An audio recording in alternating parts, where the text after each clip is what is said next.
Is doing what it can in the United States to highlight that South Africa is safe. It says education is key in engaging prospective travellers to the country.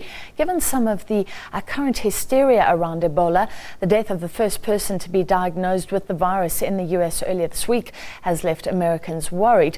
SA Tourism's Sthu Zungu is in the Big Apple to promote the Ubuntu Festival showcase due to appear in New York's Times Square next month. With tougher screening measures to be implemented at US airports following the death of Liberian Thomas Duncan in Dallas, Texas, there are concerns that US travellers are more cautious about visiting the continent.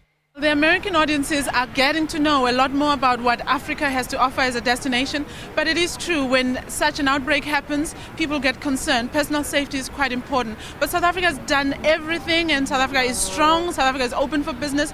In fact, we screen people as they come through. We make sure that as travelers come to South Africa, they are as safe as possible.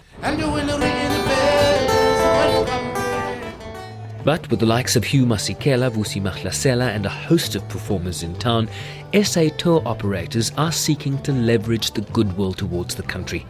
It's very sometimes an educational process for us to explain to them the distance between South Africa and West Africa is actually longer or greater than the distance between West Africa and Europe. And it's the idea of sort of telling them that the issues are real, but the fact is that the southern parts of Africa are not affected at all. And the good news. We're not seeing a decline. We're seeing a little bit of postponement of travel. There is some hysteria around it.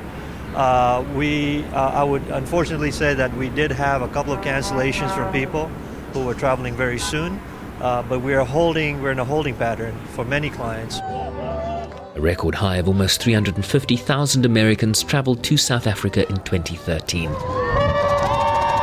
Sherwin Bryce-Pease, SABC News, Times Square, New York.